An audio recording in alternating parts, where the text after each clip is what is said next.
So our next speaker is Betsy Stapleton from the Scott River Watershed Council, and she's going to be talking to us about the Scott River Recovery Action Plan project.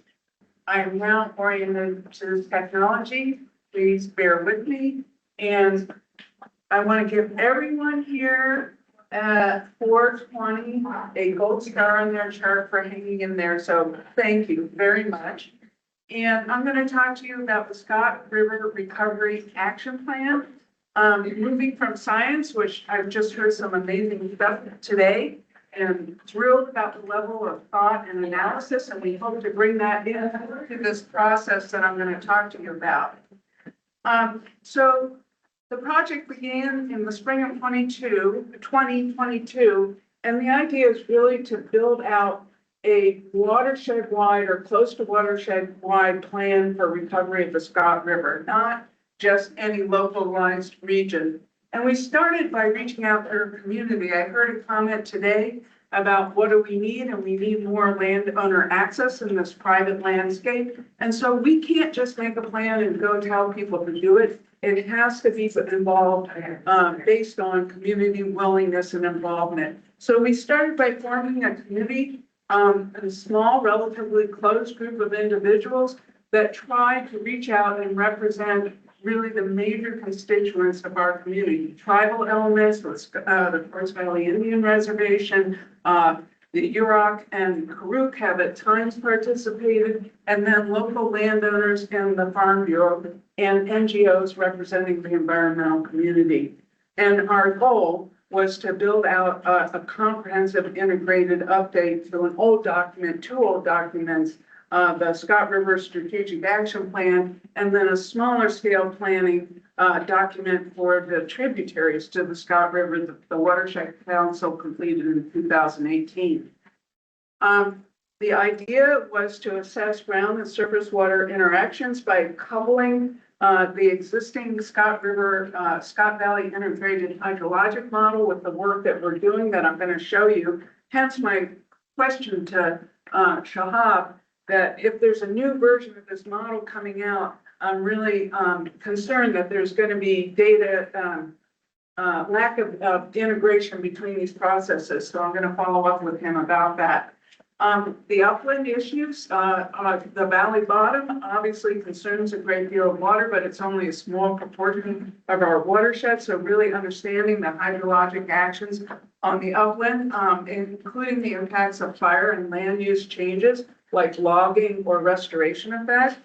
And then evaluate watershed-wide geomorphic processes and sediment routing. A lot of our watershed is granitic, so we have very high sediment load, and particularly as a result of historic land use actions like logging, road building, mining, and all that kind of stuff. And then actually identify and prioritize specific restoration actions, not general, we kind of want to do a broad brush here, but actually what kinds of projects at what kind of locations would have really significant effects by integrating, overlapping everything all together into a single understanding of our watershed. Also, there is a great deal of work going on, large scale planning and restoration, the tailings project underway with the Yreka tribe, some of our project specific areas. And the idea is not to go out and replace them. The effort that Forest Valley is undertaking in Shackelford, we're not going to go out and say, we're taking over, we're going to do this. But rather than having those projects going forward as discrete nodules without understanding the impacts upstream and downstream into other projects, we want to bring all that information into a comprehensive whole, so that rather than these random acts of restoration, we're doing a whole watershed plan there. And I already said we want to develop this holistic plan. So the guiding questions were, are there surface and subsurface questions in the Scott River and its tributaries sufficient to recover flow for fish and supply human water requirements? And how sediment moving through the valley and how much incision reversals in the mainstem would really support groundwater recharge. We heard not so much here, but there is a really using old agriculture, irrigation infrastructure for recharge. But instead of that kind of mechanistic approach, is could we get water up on the floodplain and recharging on really a valley-wide basis? We did look at the integrated fisheries IF restoration monitoring plan. And that really took that, rather than looking at discrete habitat or biological interactions, you really need to look at these whole physical and watershed input processes and really build from there. And that's the approach we're taking with this plan. And then we also looked to the IFRMP about what this long-term, you heard it yesterday, 5-year painful process to identify on a broad scale what kind of restoration actions are most important. And 4 popped up for the watershed, for the Scott watershed, restore the Callahan dredge tailings. There's efforts underway for that, acquire water rights from willing settlers, and more broadly understand what water in stream is necessary for fish. And you heard about some of the efforts related to regulation and voluntary action to achieve that, so that check, those 2 are happening. But then really restore floodplain connectivity. Our river is set down in a trough of agricultural fields right up to the margins. This is not atypical, but how much floodplain connectivity and refuge habits can we establish and really get rid of some of those mainstem levees and restore the connectivity there? So we focused in on those as sort of our target actions. And so how do we get there? We have to do some bringing in data. And on a large scale, you can't go out with a rod and survey. So we commissioned the acquisition of LiDAR.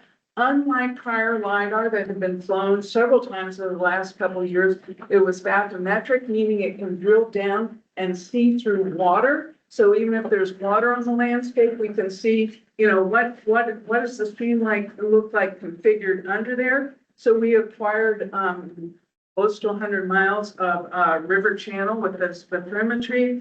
And then in the red area, there's an area of French Creek, which is a high focus area for us because it's very high productivity for coho salmon.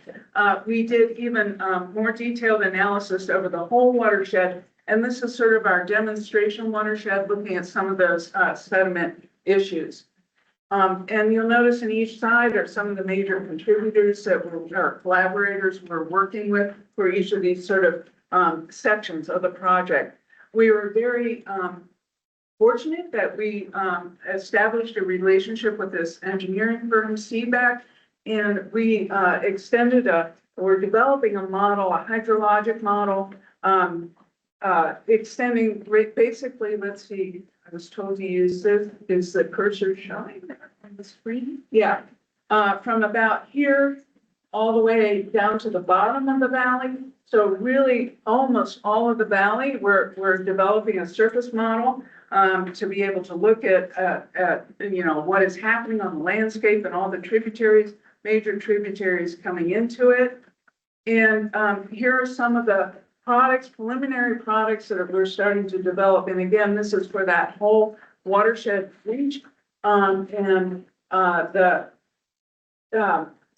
cell size is about 25 along the channel, the stream and river channels, and then out onto the floodplain, they're about 200 foot square. And so this will give us products that we can visualize what's happening under current conditions, and then change the parameters and be able to predict if we perform such and such a restoration action, this is the kind of results or change in flood inundation that we get. And even more than that, we can develop these products and actually go sit down with a landowner and say, if we did this, this is what would happen. Would you be willing to consider doing that? Rather than just talking in theory, we have something that a landowner can sit down and digest and say, well, I'd be willing to have the water go over here, but not over there. And then we can play with it and try and come up with something that landowners are interested in seeing happen on their property.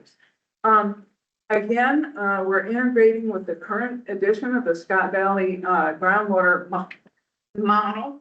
so that we can integrate what happens not only on the surface and surface flow, but with groundwater. So again, this issue, if we pop water up on the floodplain, have it up there for, 2 months, what kind of groundwater recharge? Or if we put, elevate the channel, in these incised reach, how much change in groundwater storage will we get? And so we'd love to talk with, Eli about how do we think about this together.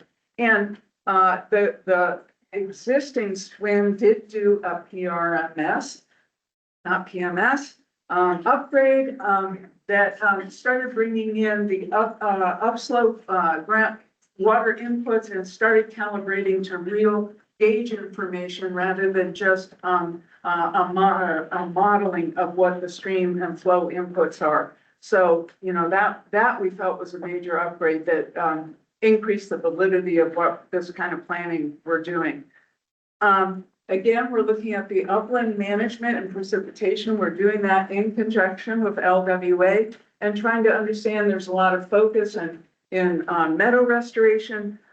Karen Pope at the Forest Service developed what she calls the lost meadow model, which looks at all of the uplands and identifies areas that are now dried out and maybe have conifer forests, but historically were wetlands and meadows. So we can look at that area and model what happens if we do actually restore the hydrology in these uplands. What kind of effect does that have down in the river valley, and similarly with fire effects and so on. So again, trying to take this whole watershed approach to our planning and thinking.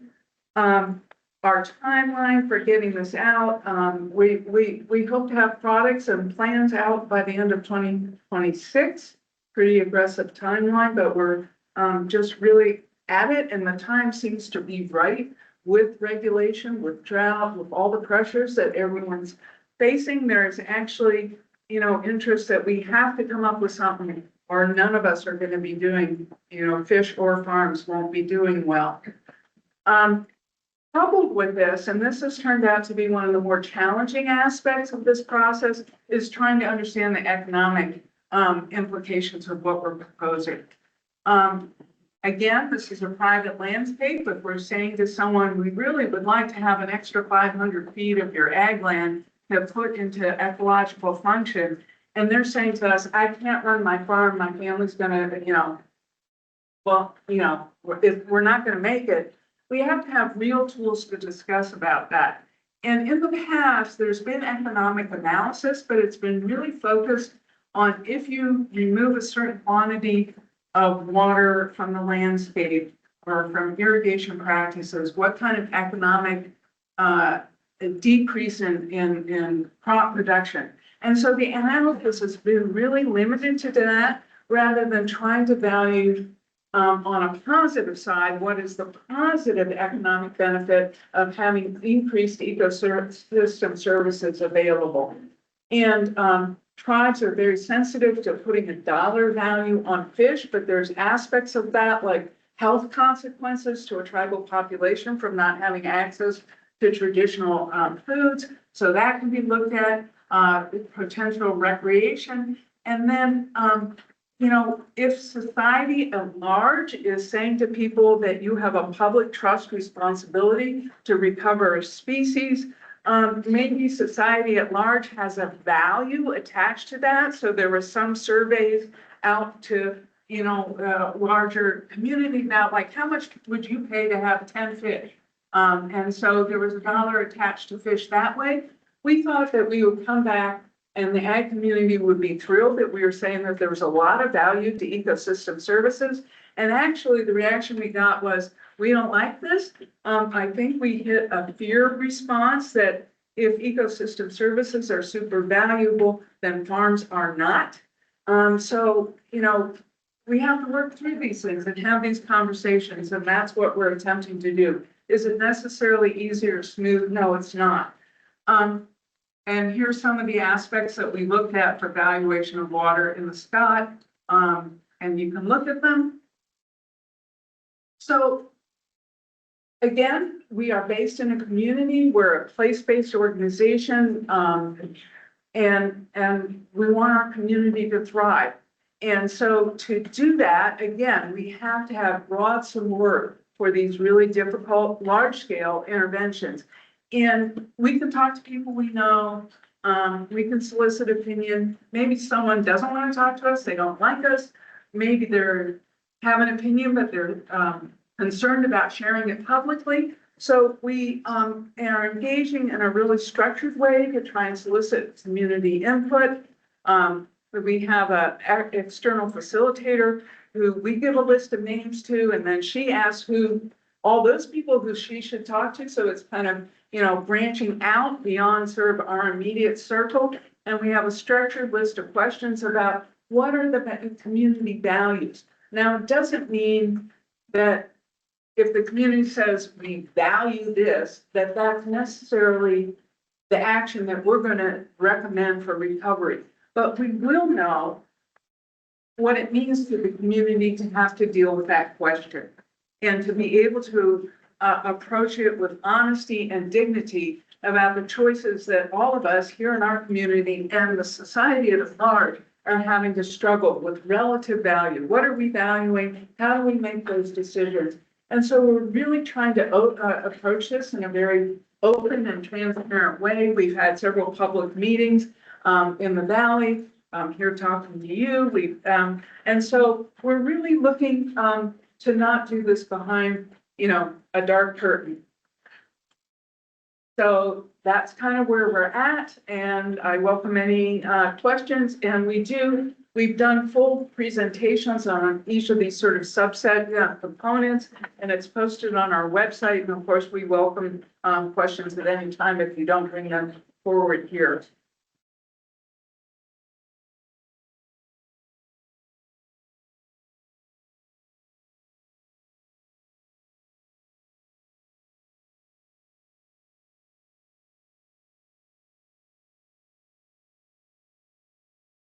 Economics report and then like an overall thing, or I'm just wondering about like opportunities for public or other stakeholders to review draft documents and that kind of stuff.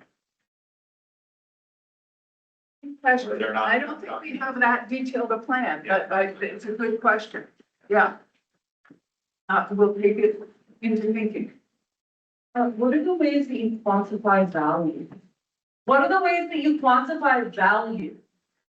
Well, the two ways, there's really the economic value, which is a very discrete portion of it, and then the structured decision-making process recognizes whatever value people express. I like a green landscape. I like mountains running across. I like wolves to be able to run free. I like having fish. So we're trying to recognize value both in that strict dollar and cents way and then in terms of what people hold dear to their heart. Online, there's Sahab has a question. Hi. Shahab, go ahead. Yeah, thank you so much, Betsy. That was a very interesting, informative presentation. I don't have a question, but just wanted to emphasize that we really would like to receive your comments and your inputs about the SWIM model and how you think, I mean, your input can change, as you said before, the kind of like some of the concepts within the model, I mean, to improve that. We are in the process of calibrating the model, so any input like yours would be really useful. So just wanted to say that I reach out to you, I mean, to get your opinion and probably have a discussion about what you think about some ideas about improving SWIM model. Okay, that'd be great. I jotted down right Shahab on my little to-do list. Thank you. Just curious how much progress has been made with landowners at this point. You know, until you put something in front of someone that says, do you want to do this? It's very theoretical. We have had more people turn out and be civil and engaging conversation than I would have predicted 5 years ago. And again, we're very clear that we have no command and control. But the pressures are real and people, understand that business as usual is not likely to be successful over the long term.